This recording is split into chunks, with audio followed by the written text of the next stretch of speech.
Yes, welcome to the February 8th Beat Cancer Answer call. And tonight, our topic with our coaches is commonly asked questions when people first find out about holistic cancer coaches and how they address them. I kind of sprung it on them at the last minute, but I'm sure that they hear these questions all the time. They're common. Anything that we talk about tonight is not medical advice. Please consult your physician if you have questions. We have to say that. Everything we talk about is about healing and setting your body up to be in the best possible state to combat cancer holistically. And if there's noise in the background, we may mute you. It's very, very, very easy to unmute yourself. If you're on the app, just go to the little red microphone sign in your picture, and you can click that, and that will unmute you.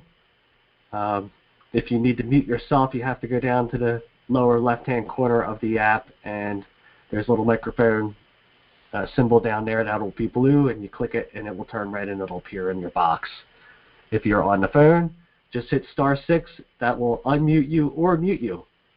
If there's noise in the background, we'll mute you. It doesn't mean we don't like you. It just means there's noise in the background, and you can easily unmute yourself when you have a question, or you can raise your hand with the little reactions button. Okay, with that, I'll open up the call. Is there anything that I missed, Zach? No, that was pretty comprehensive. Okay. Thank you for having us, Carlo, as always. Thank you all for being here. So, common questions. They say, oh, you're a holistic cancer coach. What do you do?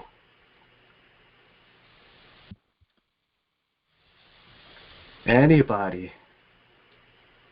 Any coach would like to speak up and just give a definition. What does the term holistic cancer coach even mean to you, if someone were to ask you that? I would say, I basically clean up my house, my soul, my body. This is not holistic cancer coaching is. You clean up your house from the toxic elements and everything that is toxic in your house. You clean up your body from toxicity. You clean up your mind from negative thoughts. That's what the holistic cancer coach helps people, and then organize those aspects, like what exactly you have to switch them with. What do you replace it with? Yeah, that's a good point, and it is a hard thing to define, right? What do we do exactly? Well, we kind of do it all, because cancer is such a broad spectrum of causations and contributory factors. There's not just a spearheaded definition that we can give, that's what we do, and only that. No. Every person and every cancer case or every cancer concern is so unique. What's going on with that person?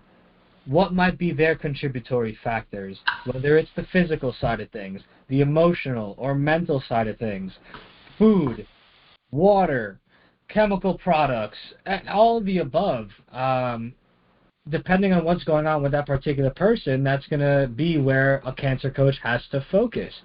So, yeah, I can certainly see why it's such a broad question and such an umbrella of things to be included that it's hard to define. Yeah. I got a new client a couple of days ago. She has a history of gastric bypass. She's not a cancer client, just someone referred it. I couldn't say no. So, and I'm looking at her history.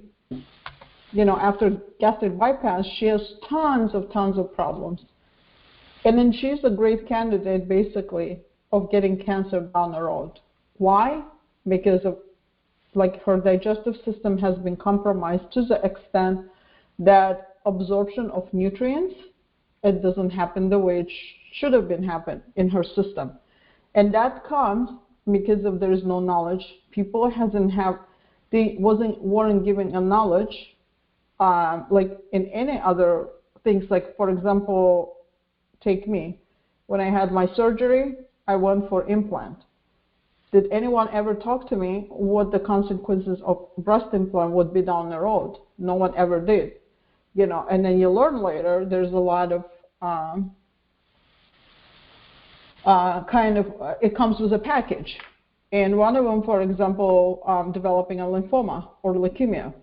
So no one talks about stuff like that. And same thing with a gastric bypass. No one talks to people. People go with only one thing in their mind, losing weight, but they don't look at the down the road in the long term what the consequences could be from gastric bypass. Now she has depletion of nutrients basically from her system. And I am like breaking my brain, literally thinking, what can I bring? I mean, how can we change so she can start absorbing when part of her digestive system is not connected anymore, if that makes sense. Especially when it comes to protein and nutrients. So I think all comes to educating people and letting them know in advance how much they need to know before they jump in and do any procedures. Because they might feel good for a year or two, but down the road they go like, it changed their life and it causes a lot of problems. Yeah, the body is a very well designed machine, and the original design did not consider having parts of it cut out or cut open ever. As soon as we start cutting into what is designed as a closed system, especially if we start removing areas of it, it can be very difficult to have things function as they are supposed to. And it can be very easy to fall down that slide of more and more compounding issues, because all parts are part of the whole. And all parts of the body work with other parts of the body in different ways. When you have scar tissue, when you have missing things, when you have removed nerve endings or lymph nodes, it's very detrimental to not just that localized area, but every area of the body that is connected to that. And that can be as extensive as the entire body to different degrees. And so when it comes to interventions of a medical nature, holistic or otherwise, it's very important to consider maybe there's another way. Maybe I do not have to go to such extreme measures such as removal of body parts. Is it avoidable 100% of the time? Maybe not. Is it avoidable far more than people realize? I would say surely. Yeah. That is so true. That's what when I talk to clients, I always tell them, before you jump in on any procedures, you always educate yourself. Learn about it, and then decide if you want to go for it or not. And after giving them some materials to learn about it, sending them some materials to read about it, I would say a big percentage of people, they start thinking and they change their mind and taking a different approach, because down the road the consequences are even harder than at the present moment. So that's what the holistic cancer coach is bringing: awareness, teaching people, letting them know, guiding them. It's not only go eat this, go change that, go take that vitamin. It's all about letting people know and educating them.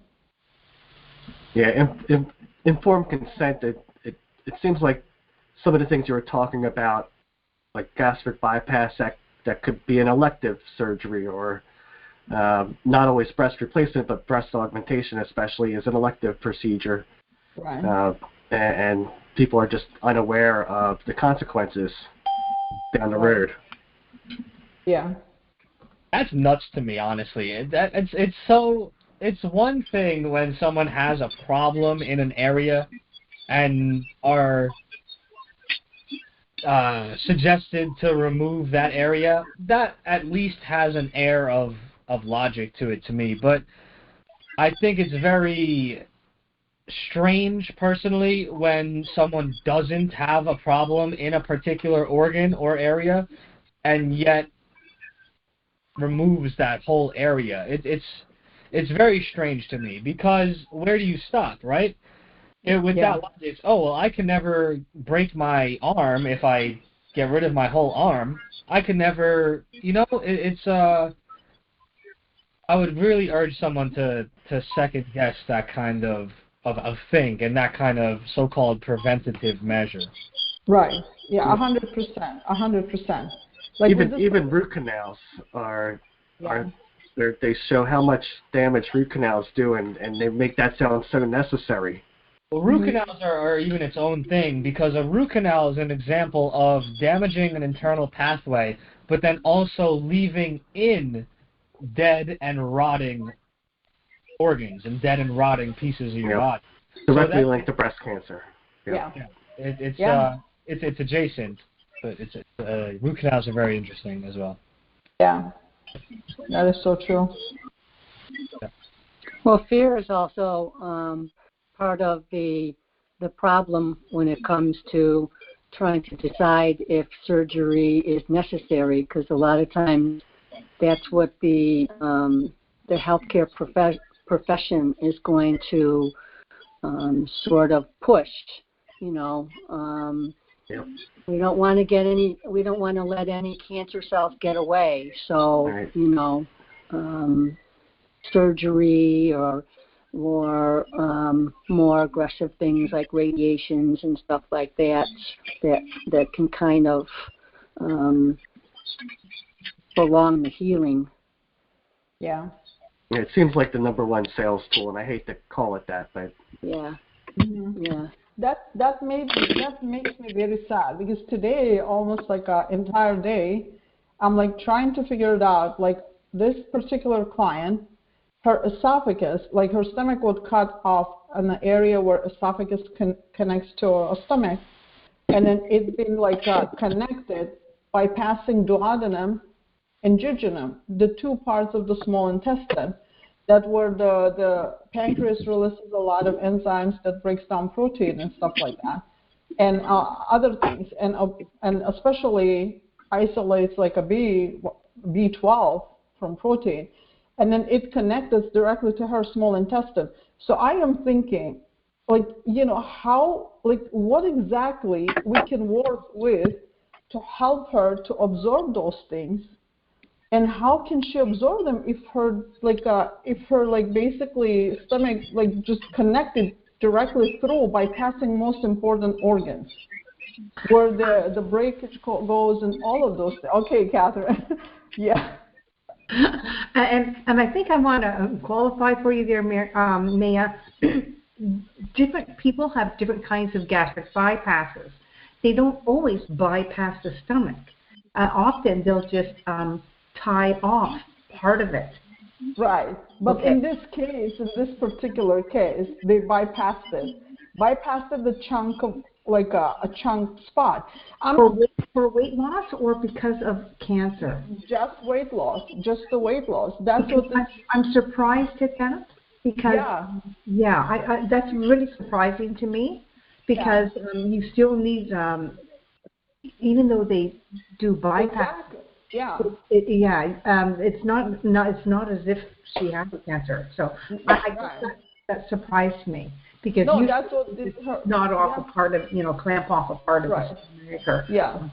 Now her all her hormones are off chart, Oh yeah. And she's like a great candidate of developing any form of breast cancer or anything like that, because it's like the test results are like, and I am like, I'll be honest, like I'm lost.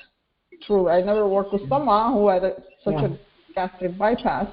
And it's like, how can you bring nutrition? It's not bringing the nutrition is not a problem. How can this person can absorb this nutrition? So this is what we do as the cancer coaches. We're trying to help people. Did they bypass the jejunum? It bypassed jejunum and duodenum. So it goes straight to ileum. So this is just like, to me, this is just insane. I never seen anything like that. So my point is, this is, as a cancer coach, I'm always trying to understand a client of mine inside and out, to understand what is the best way to help a client of mine to achieve results that they're looking for, you know. Real quick. New York area code 212. I'm gonna have to mute you because there's talking in the background that I can hear. You can very easily unmute yourself if you have a question by hitting *6. So I'm gonna mute you now. And while we have the mic, I'll just add that anyone is available to unmute themselves and speak up when a natural break in conversation happens if they have a question, comment, concern about something that was said. Alternatively, anyone at any moment can open the chat and place a question or some feedback or just some support for any of the things that have been said right on in the chat, and we'll address them if needed or as needed as we go throughout the conversation. Thank you, and I put that note in the chat as well. Thank you, sir.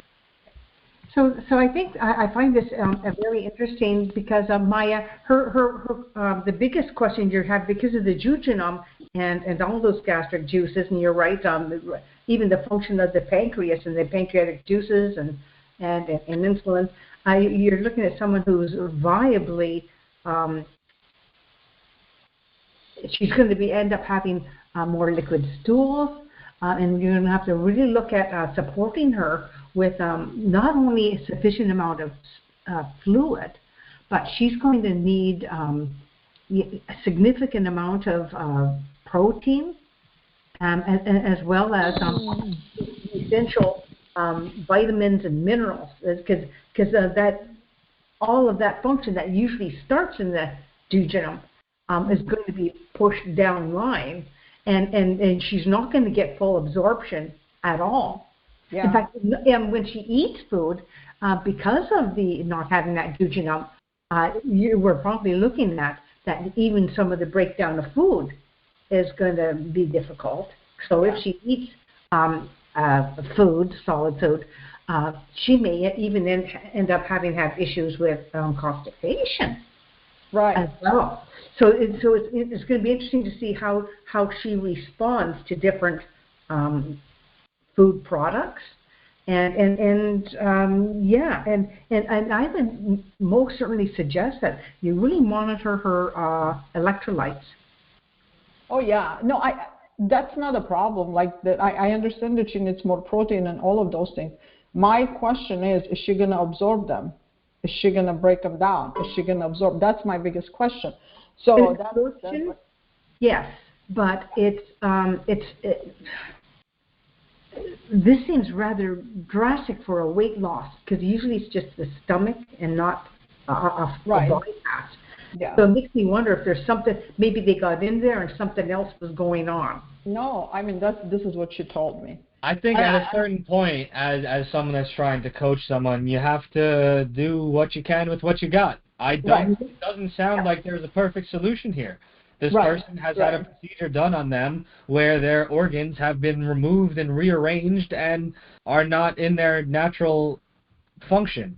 So there's not necessarily a magic solution here. It's very The reason I brought this up is just to explain like how deep we go in to understand our clients, to help them out to achieve the goals what they would like to achieve. So besides showing them a great support, being there for them, and so they can talk about and to answer your question, Zach, that's what I meant. Yeah. By the way, Naya, I really liked your posting today on Facebook in relation to the beet juice and how cleansing it is for the liver. And not only is it cleansing and detoxifying, but the fact that you've got added lemon and ginger in there. And I love it when you do these postings. So keep doing this because every day you do postings like that, I learn too. And it's not as if I don't know it, but it just keeps reminding me of how important this is. And most people don't like beets, but I often do a dark red beet and a white beet, plus the ginger, plus lemon, and I sometimes will throw in some carrots with that too. Yeah. My preference is to ferment the beets, just to eliminate the sugar content. But other than that, it's a great detox juice. Yeah, so what Catherine's mentioning is one of Maya's wonderful posts. Maya is one of our coaches that is very active on social media and has a lot of good information and good posts on there. So Maya, if you would like, you can, of course, put the links to any of your social media channels in the chat here so people can follow you for good information. That offer is available for, of course, any of our other coaches as well that post any information that people can continue to learn from when we are not on these weekly calls together. Yeah. So the question that we were addressing today is what are the commonly asked questions? And the very first question is, well, what is the role of a cancer coach? And I know I take, compared to what you guys are saying, a totally different slant on what I teach, because I really like to work with my client to talk about prevention, during treatment, and then post-treatment prevention of recurrence when it comes to cancer.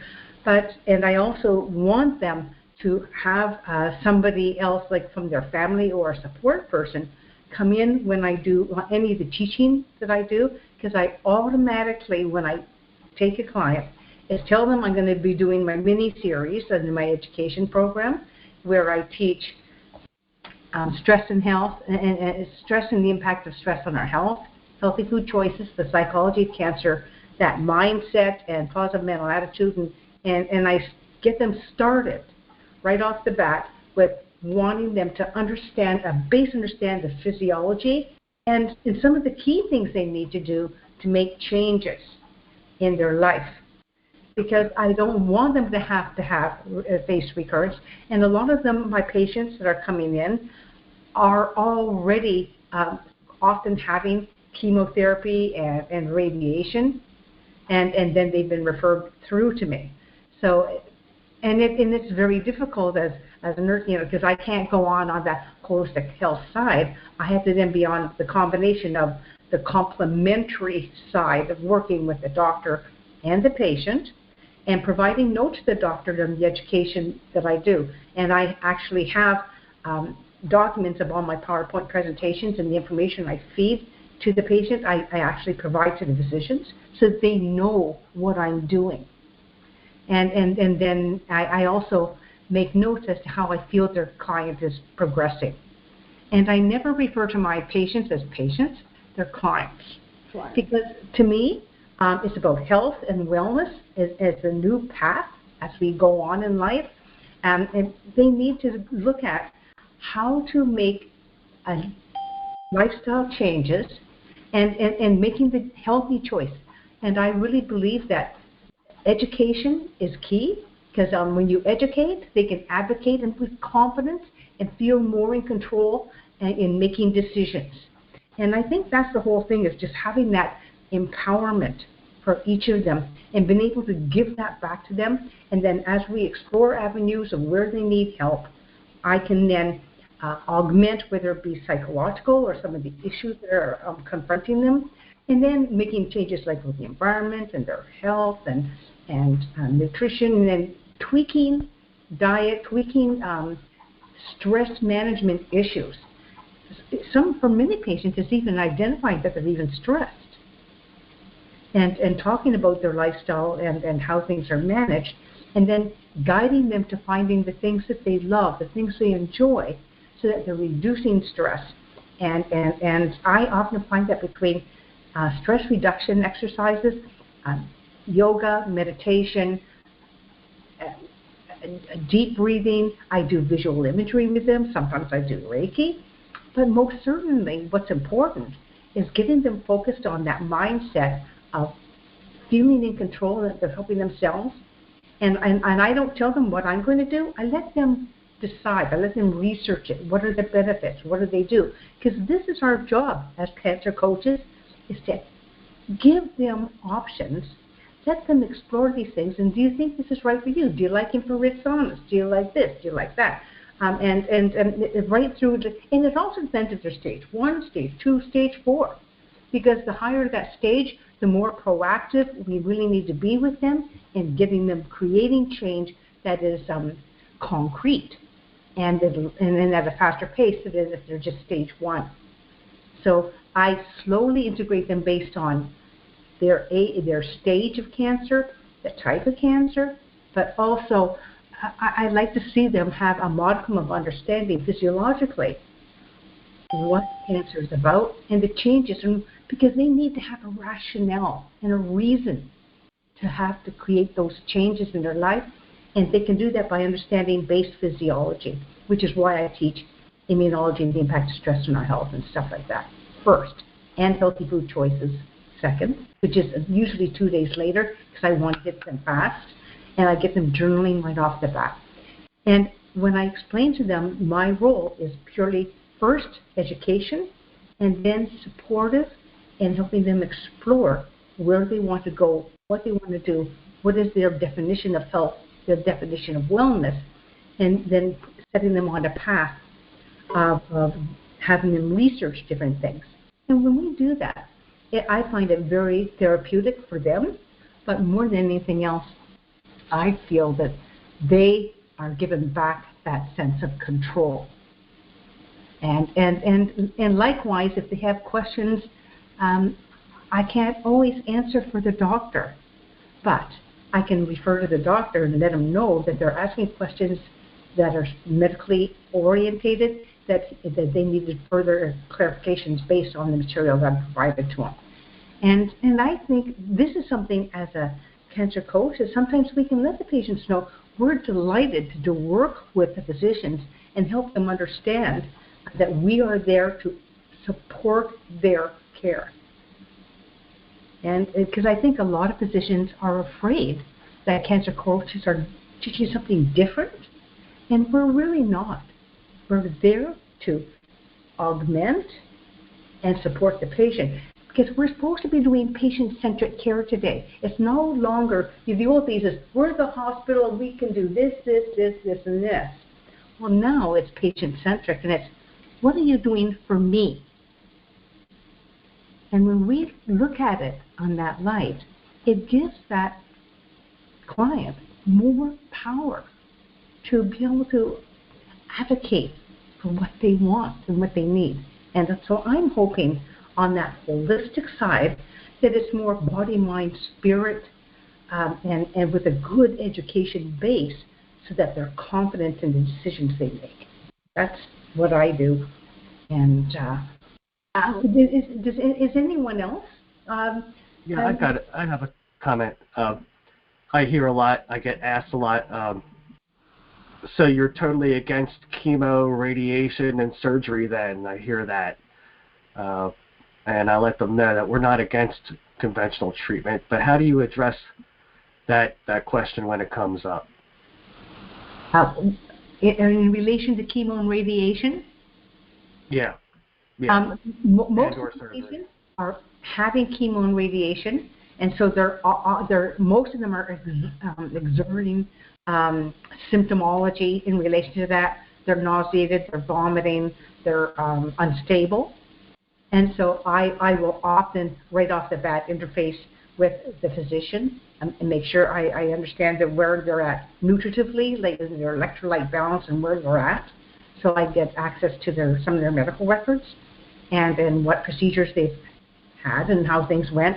And from there, I try to work with them, the doctor, to fix that issue with nausea and vomiting. And by getting them, I let the doctor know I really want them nutritively strong, so I'm going to focus on juicing and things that are going to be easy for them to digest, and really talk after, if they're just getting radiation and they're not having symptomologies, I really focus strongly on the whole food diet right off the bat, getting them nutritively strong for their cellularly strong, and changing to a whole food diet, and then I bring in a nutritionist from the hospital, because they're already have been told, here's your nutritionist, here's your this, here's your that,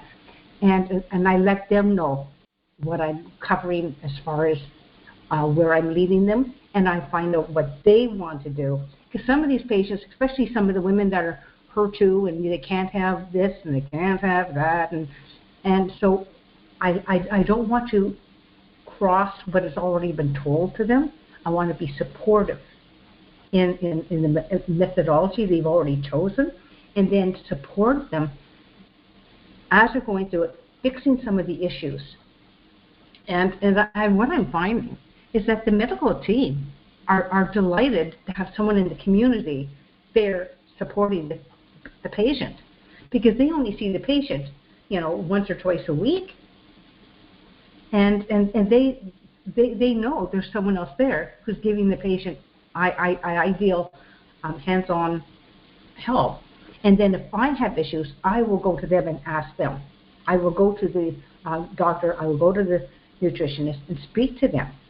And that includes the oncologist.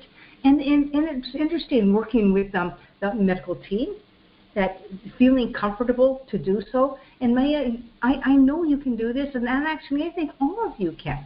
It's just being comfortable knowing the knowledge you have. And this course that we provide is profound in a lot of the knowledge that you need, taking the patients through conventional as well as complementary procedures and alternative options. But I really like to see that I support them, and then I also let them know that I'm going to be doing a lot on prevention of recurrence and walking them through making healthy adaptations in their diet, their exercise, I would like to say something. I have something to say, and I'm still very concerned with beatcancer.org and their opinion on not limiting animal proteins. And I reread this book, certain parts of the book about Max Gerson. It's an old book from 1960. And it was one of the first reports on Max Gerson when he came to New York. So people who had severe cancer and had been treated with radiation or surgery, and then the tumor grew back, okay? And then their last-ditch effort was to go to Max Gerson. The one man went there, and he didn't really want to stay. He didn't want, but Max Gerson said to him, "You're staying, you're staying." And the diet was vegetables only, absolutely no meat, maybe some vegetable soup, okay, and then cleaning the colon. And the vegetables that we were told on beatcancer.org were 10 vegetables a day, and my naturopathic doctor, she suggested 8 vegetables a day. But if you have a serious case of the tumor coming back, having a few cancer cells is totally different than having a case where the cancer tumor keeps growing back, okay? Those are two different things, and we all have cancer cells in our body. If they're staying there, then we should be working on our liver and eating differently. But if you have an aggressive growing tumor, you really got to stop the meat, eat the 8 vegetables a day, 10 vegetables, do the juicing, do the 4 enemas a day, and it really depends upon the situation.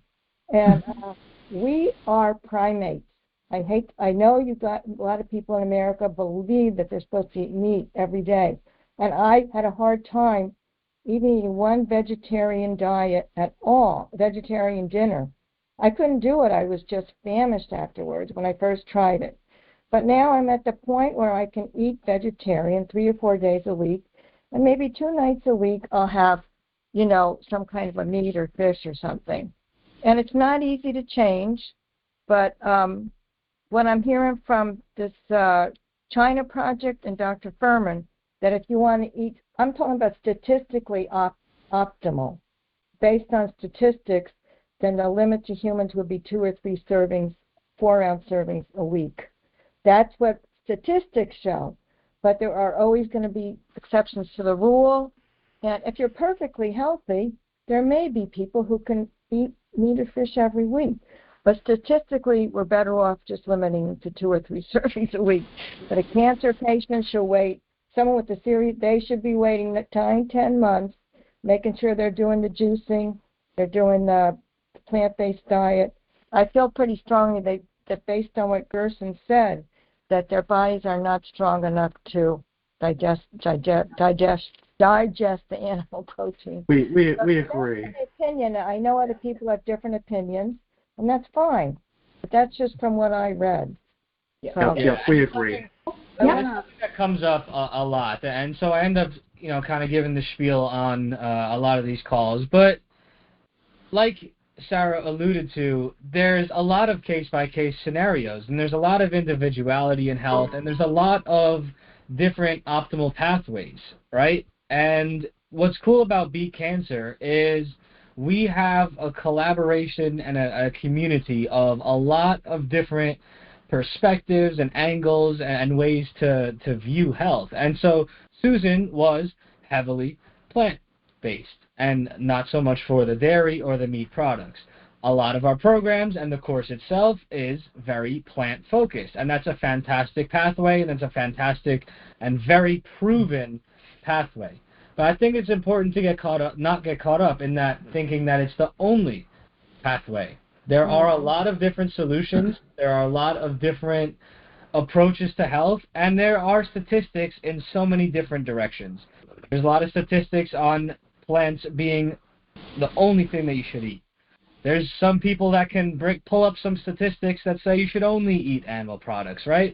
And rather than getting to arguments of plant-based versus animal-based or whatever combination of it, I think it's important to always cover that both avenues may be right depending on the circumstances, whether you include the animals, whether you don't. And so our cancer coaches are a variety of plant-based or animal-based or anywhere in between healers. And so there's something for everybody at Beat Cancer. And I just like to make that disclaimer always. Yeah. That's exactly what I want to add to what you're talking about. I'm very familiar with Dr. Gerson's therapy. I'm echoing myself. You're coming through good for me. Okay. So, that's how I started with Dr. Gerson's therapy. Was that therapy for me? No. So it all depends on bio-individuality. It all depends on the person, the way they want to approach, the way they feel, the way their energy and everything, how their body feels. So I basically meet people where they're at, whatever they choose to go with. And considering that Max Gerson, lived almost 100 years ago, and he wrote that book. It's a great book, and as I said, I did follow. It got updated by his daughter a lot. But environment at that time compared to environment what we live in, it's completely different. Animals are at that time was completely different now. So there's a lot of things to consider. There's a lot of studies on animal products, on carnivore diet. The studies keep coming out, and it's for us as a coaches, we're just aware. We learn about everything, and we're aware. And when we work with the client, we meet them and we try and we do our best to help them to create a plan that would particularly work with their needs. That's what exactly like how I work. I never push upon my clients anything that I believe and they don't believe. I always look on by individuality, where their body is at the present moment, what the level of inflammation is in the body, what's the level of energy, how much like the immune system needs to be improved, and all of those things. And when they, there's oncologists are completely not against the supplements. When you suggest the client to bring in supplements, they talk to their oncologist. I always tell them, talk to your doctor, take this list to your doctor and see what they would say. Some would say, go for it, but some would say, skip while you're on the chemotherapy. So then my job is to figure it out, where can I get those sources that her body or his body needs to improve their immune system from food source. That's basically what I have to help them to understand and create these meals that where they can get their needed selenium, their needed source of iodine, their needed source of potassium and protein and other stuff. So, and I basically work with what they need. Wow. Yeah, when Susan created this organization, the China study, what's that, Campbell? Dr. Campbell and the Garrison therapy. Those were some of the major things that were going on that was a great catalyst when we first started this organization. Yeah. And we do adhere to those practices. But again, through the 35 years of her working in the field with people, she's modified, but she does stay mainly plant-based, and I don't think we suggest any meats really in our course. And Maya always says it too, that you got to be gentle on the system, just like you were saying, Sarah. Got to be gentle on the system when they're going through it. So the course is primarily plant-based, and I think it's important, even for our more carnivore-oriented coaches, to understand the healing capabilities of plants, because using them in the right capacity and in the right timing and in the right way, they are undeniably very beneficial when used properly. And so that's why I try to encourage people to never say never, and I try to encourage people to have an open mind, to understand that there's different modalities and the different circumstances, different tools are called for, whether that is a different diet or excluding certain things or including them at certain times. It's the course is fantastic, and it's absolutely an essential tool for anyone looking to dive into this sort of education. But there's a lot more out there as well once you get that foundation. Yeah. And go ahead, Rose. Rose had her hand up. Yeah, so I think it's also very important to be mindful of when things aren't working. So some people, they start out juicing and they start out plant-based, and but they continue to lose weight. So I think that it's real important to be really to stay mindful of if this isn't working, then something else may need to be added, gluten-free or something else. And I don't know if anybody has heard of a modality called I think it's diet that's based on blood types. Has anybody heard of that? Yeah, that seems to be kind of gaining popularity. I don't know a lot about it, but I have heard some. I actually have a friend who is actually studying it now, but I don't know a lot about it. Yeah, Has anybody else heard anything about it? I have heard about that, but I just want to note something that you just said, because it's really good. You basically just described science and being scientific. Mm-hmm. Have a theory, consider a modality, consider a remedy, consider something that you could explore, test it out, see if it's working. If it is, great, maybe stick to it. If it's not working for you or for your client, okay, let's try something else.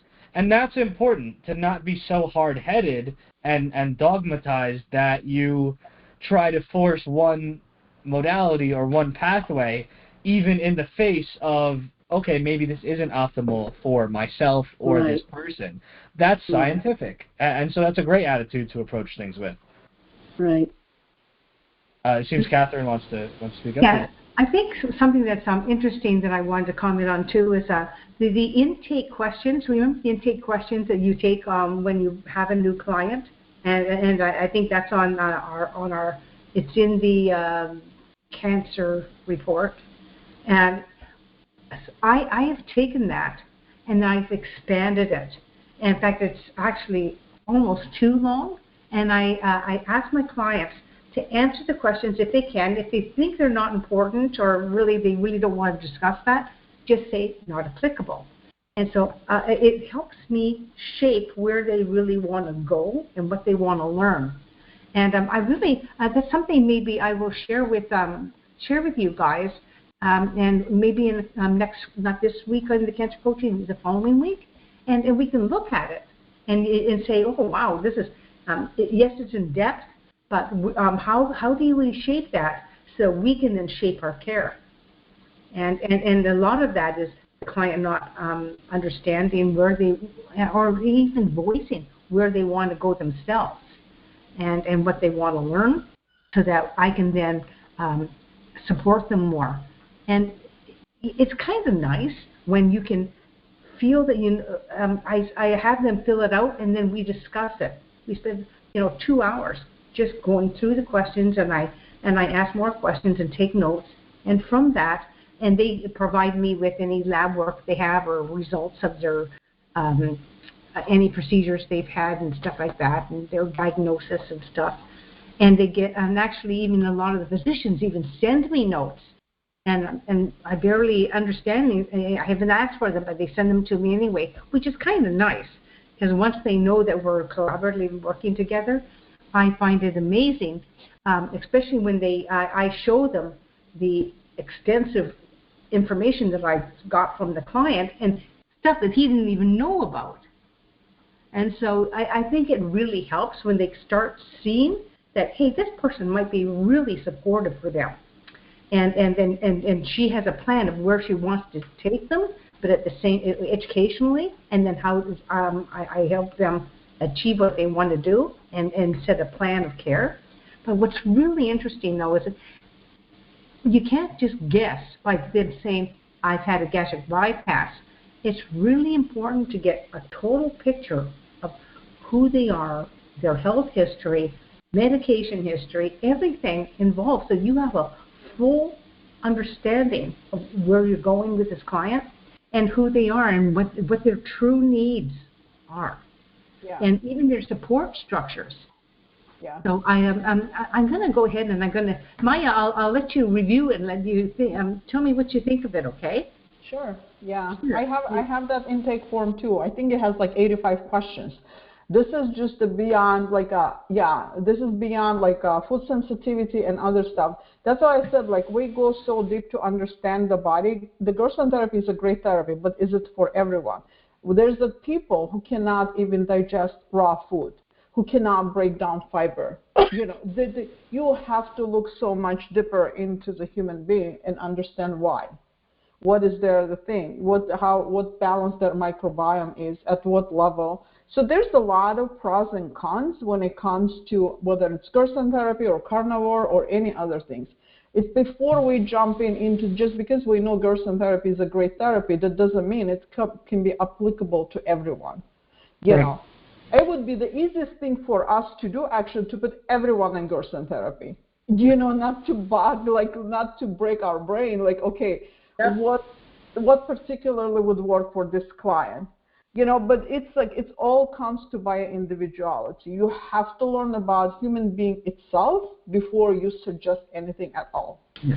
But by filling out a really more in-depth questionnaire, you get a little bit more of a feel for what kind of areas. You have them look into the Gerson diet or maybe the Stern method or whatever methodologies you want to take them to, and really hone in on where they're at and what they feel good about. And I can do this, but I don't know if that one's too strict, but if they're stage 4, I know I want them to do something that's a little more aggressive than just doing a whole food diet.